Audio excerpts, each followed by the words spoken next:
Bandeko balandi ya sango ya Congo partout dans le monde. En tout cas, plaisir que babino toujours ebelé côtier libosa ba poste télévision na bino pona kolanda biso na nzela ya basango ya Congo, chaîne na bino informaka bino les actualités ya mboka. Na yango lelo to kolobela différents sujets d'actualité politique na plateau na ngam ko lelo na yambeli bino une fois de plus mon mboka fils Mukoko to betane masolo etali politique sans plus tarder na pesi mbote na monsieur fils Mukoko bonjour. Ouais, grâce là, bonjour. Dans ces moments vous allez inviter dans une journée à l'église. Santé, ça va? Santé, ça par la grâce de Dieu, toujours vivre Ngoulou quoi. C'est ça. Moi, je suis fils Mukoko, fils Mukoko, il y a budget 2022, 10 milliards. Est-ce que c'est suffisant ou bien c'est insignifiant jusqu'à présent face à des défis où il faut relever? Oui, d'abord, il y a un budget 10 milliards. L'obé Zalagité, il y a 2 milliards. Donc, il y a une à 10 milliards. Et ça, parce que IGF faisait ça, Moussala, Nicolas Kazali faisait ça, Moussala, Naïmo, Mokonzamboka. Donc, il y a un budget tous les méritants on a un moment, mais ça mouké. Mais budget, là où moi je ne suis pas tout à fait d'accord. Par rapport à des fiches de l'État, ça tout à fait d'accord parce que dans mon budget pas socialiste. Ok. Les budgets au lieu de ça va priorité, les priorités des priorités. Parmi les priorités, il y a des intérêts personnels. Il y a des décideurs, des députés, des ministres, et ainsi de suite. L'institution de la République, président de la République, le Sénat, il y a des couleurs qui réhabilité à tout moment. Il y a des couleurs à l'eau, la tambour, il y a des société, il y a des pour Magambouana tout. Bambongo batie pona bango ba parlement bambongo ane lekebele. Ba besoin ya peuple oyo social, éducation, santé, sécurité, ba besoin na batie yango mwambongo moya ba good. Malgré vice-président de l'Assemblée nationale, il y a réduction à 30 de vie. C'est pour cela que je soutiens Jean-Marc Kabound tant que socialiste. L'air à lobby qu'il faut à 5 députés diviser salaire par 2. On fait faire Basalo va béni baisse des trains de vie na bango baboyi. Bango balinga bazwa ba jeep ba te kango neti na moni quelque part bazo tanda ba jeep ba créer marché ba te 40 000. Oh, il y a ba député. Ba jeep po bazwaki. Oh, ba comment ça commerce à ba jeep? Bazo te ka ba benda 40 000 $ po bazala déjà nango. OK. À part ça lisusu. Budget wana ezaneti mutambongo akoma de plus en plus mutambongo kwa bazo koma de plus en plus mobola semba. Dans les budget mon a fond nango wana na CP na on le secteur et enseignement vraiment ya manka mal. Talaga secteur éducation bochelo te me binomo bo miteli bambongo ebele. Comme si mboka ngo esa ya bango. Yango ne marambo tozo salama po peuple na biso bia politique to occupé. So peuple na biso to alandaka mamba politique. Mais l'air va voter à Totemi Libanda, to memeli ba on nzungu, to senga ba on batie la biso damage na kati. Mais ba ye ben jour, ngaso na commis président de la République parce que Nzambe nda pesa beaucoup. Peut-être. Beaucoup peut-être. Au coma. Ko ba semba ba comme ba président de la République. Mais ngana na école à Tshisekedi ça fait beaucoup de temps. Nazada socialiste ya makasi. Un jour, je suis 3 mois même chef du quartier, chef du quartier, Tinanga, je salaire à Zati, à part mon transport. Est-ce que vous avez pour peut-être que vous avez libanda ya rêve nangai oyo nazala kanango. Président pesanga voiture mais batu ba mona na tika na ndaku mais jour musu na tamboli na moto. Oh pour un mona ngana na kati ya voiture eza na split mais batu mususu ba mata ba bis mo ba bengango esprit des morts. Et revoltanga na bidelo et chauffeur Gedan. Makolo. Moto neti batutu. Train de vie il fait kita. C'est ça le socialisme. Puisqu'on parle, il y a le secteur éducation, bon, tout le monde qui a arrêté, il y a protocole d'accord, ils ont qui bon dans le gouvernement, il y a syndical, il y a gratuité, tout ça. 9 milliards, 780 000, c'est pour une prime, il y a gratuité, est-ce que c'est belé pour un enseignant? Il y a primaire. Il y a primaire, c'est déjà 50 000 enseignants. Et ça, on va venir enveloppe, mouké, ma bende, c'est où? Parce que l'ennemi, il y a gratuité, et ça, bambong. Et ça, c'est alinga gratuité, abanda rebondissant depuis 4. Il y a mon église catholique, fonds de commerce. Donc, les abango, ça lui tout, mais toujours ça, le mécanisme, dans le cadre, parce que tout peut s'appeler ce qui est constitutionnel. Nous n'avons pas inventé la gratuité. Et ça là, pendant 18 ans, Kabila tellement, alinga gibana na biso bazaka ba kuruna, akangai bango éducation. Mais biso to bundi nango, oser, c'est quand même quelque chose à féliciter au président de la République, malgré qu'il y a des difficultés. Donc, le problème est ça. Mais quand nous avons besoin de l'école secondaire maternelle 300 000 francs, est-ce que ça allait bien? Pour les parents, ils ont foutu la moitié dans l'école publique, ils foutent 30 000 par trimestre par exemple, ils foutent 300 000 francs. Ils ont monté que c'est bien, les parents vont coller là. Bon, c'était dans des négociations. Pour les parents, tout devait être payé en la minute. Mais dans des négociations, on a des lobbies qui ont une boulangerie, mais ils ont une boulangerie, ils ont des dépôts à map. Vous comprenez? Nous avons perdu côté maternel et secondaire, mais pourquoi la primaire tu gagné quand même? Nous allons encore renégocier. Vous comprenez? Quand le budget déjà été déjà nous allons le budget d'abord rectifier. Il y a des écoles à rectifier par rapport à nos besoins au Ekoya. Donc le budget on semble que j'ai confiance dans le Premier ministre. Mais les techniciens qui budget comme s'ils étaient commandités et pas bateau comme un nouveau riche. Moi, je suis un fils de Mokoko, je suis un peuple congolais na Goma. Installation, il y a la direction générale de Rwanda. On a vu la Goma. Il y a Goma plutôt. Est-ce que ça s'est fait? Comment ça s'est fait? Rwanda, ils ont installé na Goma, ils commencent à la vol local. Bon, le problème qu'il y a, Makambo et les Kakuna, à côté de Goma, des fois, il dépasse à Rabat. Normalement, il fallait tout ça, nous, une coopération à Bissona Rwanda sous réserve. Parce que, blessé à Bissoto, personnellement. Les autres, c'est plein. On était au Makambo, il y a 30 millions pour le village moderne et tout, malgré chef d'État Boyon, mais comme il y a une installation, il y a la direction générale à Rwanda à Goma. Et ça, là, localement. Donc, personnellement, des années, il fallait que, aux au moins, Makambo ebele, il y a un logement, Makambo ebele, et ça, Makambo, il fallait pas tout ça là, on a blessé. Vraiment. Vous comprenez? Il y a un Kagame, Banda Kuno, Zolingo, Pesabiso, Oya Kotonga, et ça, cadeau empoisonné. Vraiment. Nana Boya, on présente pas Bominae. Peuple Bobo, il y en a binango. Ton dimito Zata va faire sans abri, mais yote. Kende otongi la batusi, bato Boma Kuna, Kende otongi la Banda Kuna, out. Bisoto Boyango. Mais peuple est autour de l'école transport wana local. Il y a Rwanda, Namboka na biso ya Congo. Et ça, Babi Batumisu, pas à moi parcelle à pouvoir, FCG aux pourcentage à Saliango. Quand le gouvernement lobé, on était il non, le lobé, le peuple a lobé, on biso bateau, to tchak à pression. Toyo Kango. Torosal et la pression. Écoute, plus loin que ceux qui pouvaient en placer dans la FCC, mais 10e riz, ROI. Non, les premiers exemples, pas comparer à Bissoté à la FCC.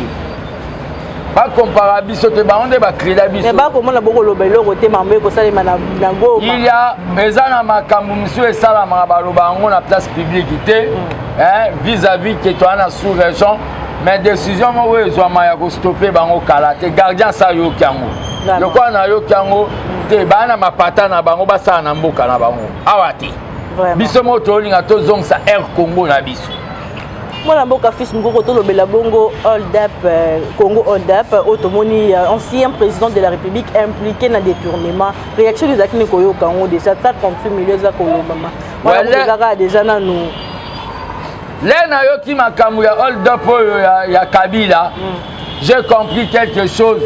Les tolobage Kabila aza moyibi batu baloba to fingara. Donc toloba ande makambo ya salaka. Vraiment.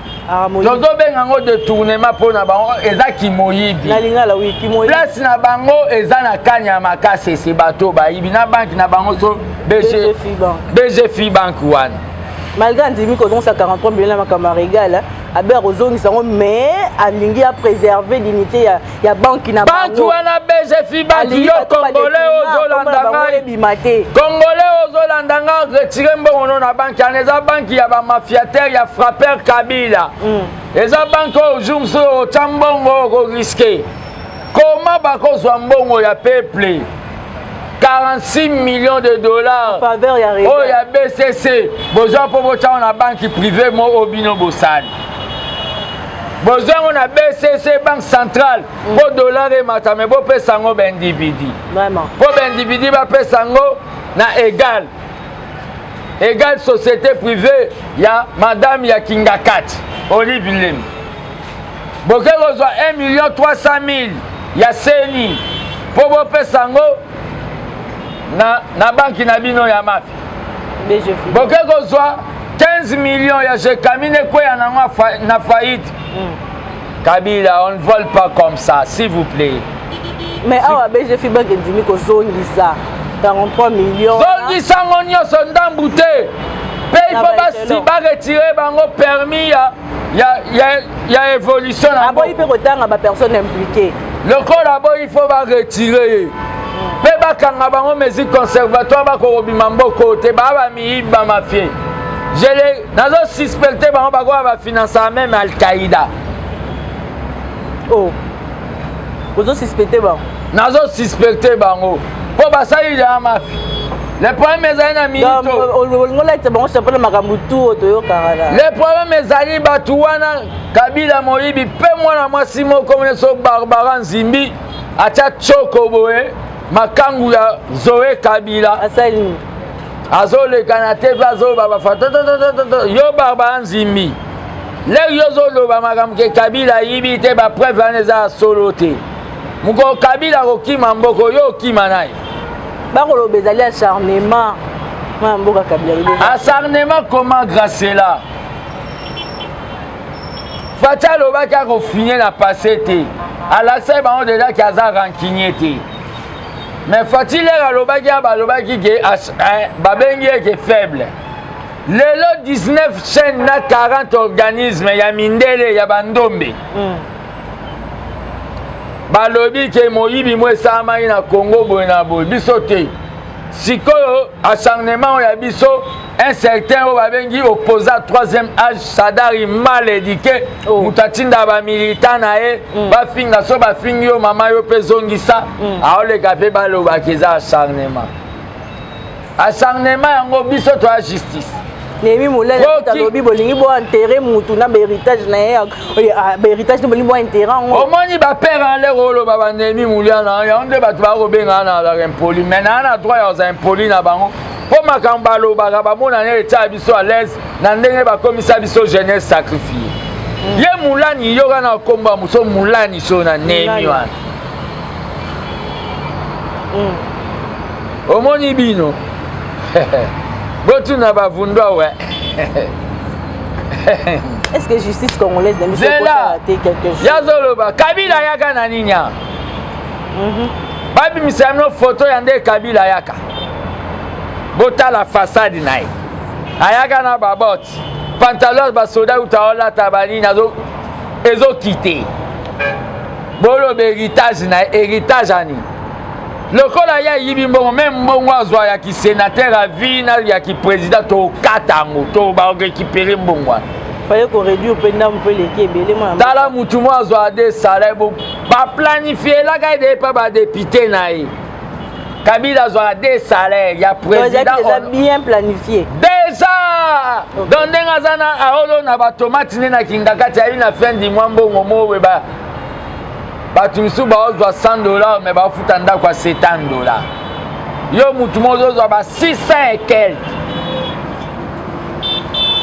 Yo Kabila, omoni muto Vome utobunga non actualité pour na bossa pour les batangi kombo non ba la sali rentrée politique pour yo ngana mona ka yo il faut souka ka awa Kabila na yebisaka yo ya kangango soki totamboli akwei neti Kadhafi na mabele te mais so tozwi ye boye surtout nga so na comme président Kabila osalela biso mbongo makasi na Congo na ba statut portant sur protection ya nakolongola ngo mpona kozala président avec majorité parlementaire première session baokota balongoli biloko ababi wana ntango na papa siko mutu tout soki asali infraction aza justifiable babiloko basala baprotéger Kabila na kosalelaka ye ndako moko boye natie bato wana guérite bavandi comment tu veux les visiter oui je vais les visiter mpo na nzala bomanga pendant 18 ans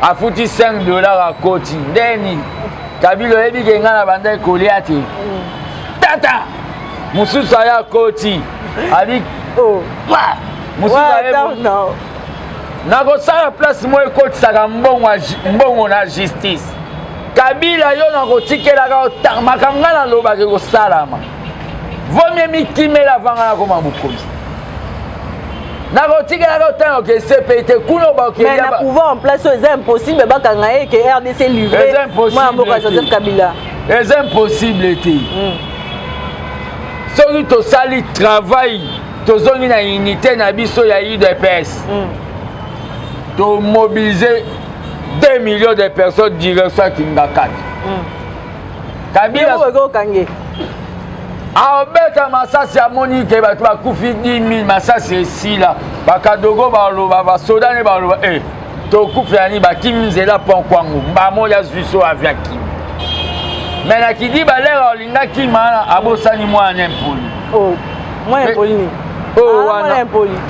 omona mwana mata na tapi rouge te bo mwana ne mpoli wana oyo agrivaka wana mwana ana yo Kabila yo yebake yo so to éliminer to arriver ya ko éliminer makambo nyonso na mboko to tikelaka pe descendance no tante vraiment kaka nde basa mobimba po soki totiki bango raswa baoya ozonga eza race moko boye nyokola peuple bamene biso na souffrance lelo Fayulu kosangana na Kabila mariage ye alokotine mwana mwasi oyo bino bobenganaki ya ndumba ya zuye c'est un problème ni nango ezoposer bino omoni yako ya ozwa sida politique nani mais Fayulu boyebaki il a toujours été pour le mal oh comment ça Fayulu bozomona oyo l'air bato bazobundisa Kimbuta ke ata bombola koma gouverneur Fayulu ya vota Kimbuta po lelo Kishase koma fulu Jantiningo bila bandomona pasi Fayulu wana Fayulu wana Tshisekedi aboya ba député bakota ya kenda kokota Fayulu akosangana na Kabila na mutema mabe opposition ya haine parce que on a été objectif na bango ya ba marche on a été eza na nzela net côté le dossier ramoti le lobso de la solution ezala karaté dossier ram nga kutu na banda hotel melango avant bango tellement balandanga ba copier ngana ba copier nga mais la vérité ko le lisa peuple ko le la ngana boyira mana po epesa peuple mal à l'aise na boya ngo na lo balongola ngo lelo bango ba récupérer ngo mais ba récupérer ngo pe mabe bokendo telema bo sa sitting na seni sala makamba te petentik bokende kuna seni ba groupe wana ba kosala na seni comment bokende na seni mamba quand bokende na seni mamba est seni comme ministère la dépolitisation ya seni pe ba dépolitisation moni le batu ba lo ba dépolitisation ngala kamwa bango na seni balobela mamba sport to balobela mamba politique il y a des sango baza ba militants ya ba mouvement neti ba mbongo aza secrétaire national exécutif ya Lamuka chargé de la diplomatie au monetazo que n'est pas basasu kotonga biso vraiment oh neta mbongo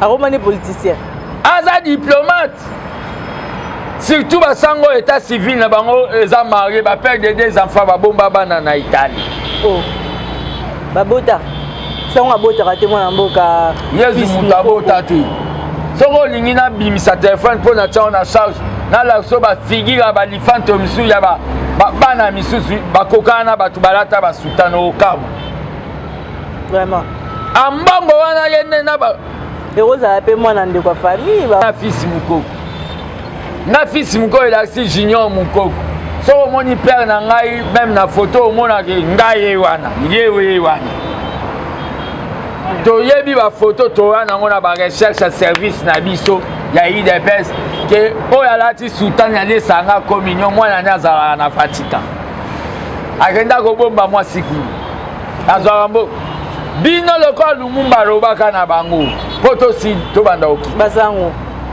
bango basango babanda mabe depuis 1960 Lumumba alobi na bango ni les prêtres ont laissé l'évangile pour faire la politique on n'acceptera pas ça baye kobanda bangam na bango na bambongo mitema mabe yango nde na oloba we maximo ezanga sitting ezanga sens babi surtout le 27 mars héroïne dans ma belle le 27 baya kaka na ba maxime mkoto kolakisa bango ke biso toza école oh bato bakomarché ntango biso bana komarché na régime passé biso tokolakisa bango babimi biso baseigneur de la rue tobimi totala siko bato ya 3e âge opposition soki baorésistele biso nga na beta bamarche na baberin rouge baface à face soki général kasongo te me na vida bango tu bazela bakomona mwana mboka fils mokoko bon est-ce que vous allez komona te il faut vraiment korevoir constitution ya mboka na biso mpona dossier bukanga lonzo ata yo moko article moko te ezolobela makambo ancien président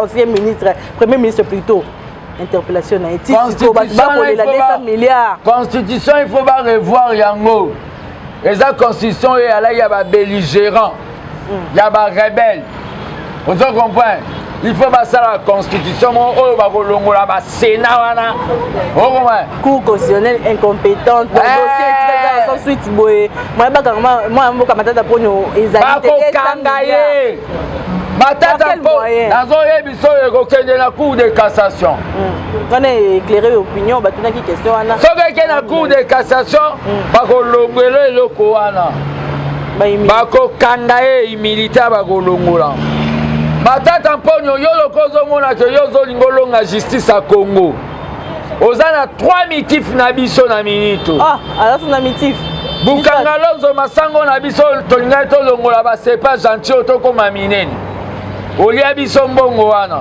na baprojet na oyo ya lokuta bankalisation oyo baza payeur bafutaka bato te otiango na ordinateur disque dir ozwi gracela ochange kombo komisie bakombo misato ocréa baficha lokuta na kati tokango mpo nango zéréalisation mbongo ya bato mobutu azwa biloko na bango asala nationalisation neti Mugabe okotisaki kozongisela bango mbongo ozwa mbongo wana olia yango nazoyebisa bamitif oza nango eza na 3 pa makambo so oyiba ya mike mais la minute ya kosepela cour constitutionnelle na bamakambo ndenge bokende bosali piège ya katumba mwa ke bokwei na avion bopakoli batomati ya kufi bakoankete bakoankete nde bopakola makila ntaba bino bobiki koma moto akwea na avion meme nano akenda ata na hôpital moko te batala ye contrôle bakoankete koma yo kwei na avion nano okenda contrôle te bakoankete conseil na opesa yo na badossier tu oyo oza na matata mponi kota na ndako zwa javel otie na verre ozwi détergent clean obeti ozwi ya gaine vraiment ya kota ya ituri ya makasi wana omélange mela wana otinda mela poison mi suicide na o poso tokangi mpo na 3 dossier wana tobeto ba 50 ans ozwama 50 ans siko calculer âge no na 50 ans obima te na kaso yango nde bato misusu bazomona leto olobela mambu ya Kabila kimoyibi ne yo mpe Fati atie yo mpe ndeko ya président yebake Fati na fin mandat na olobake nga nasalaki boye mais yo soko olobi ka lokola atie nga moma ekoki nabuka kesi mukonga na koma président to na 2035 natali ka koto yo banda osala oyibaki Mbamo na bengyo yaka nano na olinga na ba explication le ka kuna kaso. Ato le li fati ndana olakseka dossier. Boye ba ke makambo e bando ye la kabile te ya bino pe bato bomona bosa confusion ya mbongo peuple. Na ba poche na bino. Moi mboka fils mukoko tozo poussa na bongo na suka émission na bisa moko lelo mais tout le bila tête à tête Moïse Katumbi na Félix Antoine Tshisekedi akosenga Félix Antoine Tshisekedi bakuta na président na biso. Est-ce que anga pe sa position na union sacrée ou bien akolongwa union sacrée? Ouais, tête à tête wana en politique partout salamaka. Les abana mboka mibale ba okutana po basa l'autocritique ya initiative oyo ya union sacrée. Le président c'est un homme de dialogue. Asali président Katumbi asali ba consultation na e. Le président Fati Aza Mutoyo ayambaka batu ayokai. Moi je ne trouve pas là où il y a un problème entre Fati, bon, comprenez, on est en plein boulevard. Moi je ne trouve pas. Il y a pas une consultation, il échec, les échecs de la consultation, c'est qui pour membre ensemble pour la République ou non, les premiers à sali la consultation un mouvement ce n'est pas un problème. À l'inisko akende okutana mokonzamboka pour discuter. Bon, l'union sacrée. On ne doit pas souhaiter la séparation dans le moment où on a ici. Mission autozalaki nango. Ya bande kono ya ido pesi bako boya na bango Moïse Katumbi na kati ya union sacrée mais yo okondima okoteleme la séparation na ndeni. Non, moni façon ngala memela moi je suis un cadre. OK. Moi je suis pas un simple communicateur, on a ça la émotion. Moïse Katumbi n'a ko déboulonné, il a accepté quand même ya ko mata na o ba bengi bateau ya union sacrée. Vous comprenez? Batu batika extrémisme na bango mitema mabe na bango ya ndako. Fati c'est quelqu'un qui aime travailler avec tout le monde. To privilégier beaucoup plus unité que to privilégier division. Division est satanique, unité est bonzami. Donc yo peno linga réunion sacrée continuer na mwana mboka Moïse Katumbi a commis mutumo infiltré, a commis danger pour la union sacrée. Pour déjà tellement que malinga zonga suna ndako. Ça c'est on bengi politique assez ya batu misusu. La politique sentimentale, moi je suis quelqu'un qui réfléchit. Quand je dis que Richard Mouej il fait zonga, Nazolo Bango. Mais Richard Mouej, les premiers abatu bazaka, lobi baloba na liambo wa Cameroun, n'est-ce pas? Lobi babi na liambo wa Katumbi. Na benga surtout makambo lobi e ko confirmer te. Tendo tu na Fati soit ennemi à Katumbi, yo ka réponse à peso ezande monanga. Le baloba na liambo wa Katumbi. Na benga bino bo filmer place na Zalaka. Beaucoup tambo wa Katumbi na caméra kuna. Lelo komi ya Richard. Ngande na zabo na monike kotika place ebimisa mbongo ebele. Na mutu mobo oyo avandi boye. Liboso ensemble ebo tanga te le quoi Fifi Masuka. Na bino Richard pe ba suspenda ki ye. Biso toza ba légaliste azong. Mais un peu outi kuna ezo sala mwa nungu ayi sa fils mukoko aliye mbongo kaka ya Richard Mouej. Na ebite so ba monanga na lela mbongo oni pona lati boye. Ba kotelenga na ndaku ba yibinga bilamba nyonso diaspora kande banda latsa en opposition ba biye atikala garder du temple na biso non to ça les valises ba tindi moi 50 kg mabe zawad. Et comme isu ya Richard non batika biloko babi olobela mutu pamba te seke mwa chweke zalaki na lobela ka caméra parce que lenga lobela caméra bango ba condamna nga mais les kabuya yaka koloba excusez-moi le secrétaire général IDPS les a expliqué ka batu alobi na batu ke kokanga makabi les ana mutu ya FCC wana ya la problème Katumbi bolingi kaka na moment oyo na bato na lekaka na betaka bango ba grenade eza bato bazo bundisa. Katumbi c'est quelqu'un bazo salo ba bengi opposition républicaine. Pourquoi on a la contradiction avec? Moi tout celui qui est avec le président, je suis avec lui. Okay. Mais celui qui est contre le président, maintenant réacadrer ka Olivier Kamitatu, na ebise keba président da personne mon sacré. Oh botela qui est passé fort. te Olivier Kamita to azana ba vitesse nga na ba vie na nga ba Salomon Escadela naza na ba tuo ba honorable Salomon Escadela ba Francis Kalombo bazali solution oyo ba oloba makambo na cadre ko conserver unité mais yeso azona na ba arrogance biso ba combattre Olivier Kamita tutolinga ba biloko wana ti pour la minute okoloba na 12h juste 12h une minute au monde n'a pas d'abimi na zongisio ya onde na zongisaki mais Katumbi azana bato bazo réfléchir to privilégier unité donc yango nozo mona na cadre ya ko soutenir budget ya 10 milliards oh toko ya ko rectifier yango ndana zolo bana batu boy les mercredis les premiers. Ouais, donc considérons on a timon de la fin déjà parce que tu comme déjà na souka émission bazo sala nga signe. Les mercredis premiers il y a mois de décembre, les premiers mercredis à mois de décembre. Nazo sali sa maman la manifestation, il y a lutte contre exploitation, il y a Kimoyib, il y a ba minéraux na biso. Pour budget ça il y a 10 milliards, il faut tout assurer on va avoir une sécurité, il y a ba minéraux na biso pour tout financer budget. Marche citoyenne nana et banana ministère Amine et que sous la place au babengi l'inspection générale ya finance et pas Gilles Alinguet. Numéro nanga ya contact eza plus 243 85 084 65 55 plus 243 85 084 65 55. Matondo mingi mwana mboka Kagame vanda na banda kuno toboyi na biso tondi to la libanda. Ah malgré mon konza mboka déjà pas boyaki yango. Mwana mboka fils mukoko matondo mingi pona disponibilité na yo. Ezaki bongo fils mukoko les gardiens du temple na zaki na sengo ya bino ye na mukoko lelo merci na Josué o azaki na sima caméra nga na bino tokutani très prochainement. Eshima, votre magazine qui bat au rythme de l'actualité. Retrouvez la nouvelle édition. Exclusivité, Sakombi Molendo, le pionnier de la bancarisation.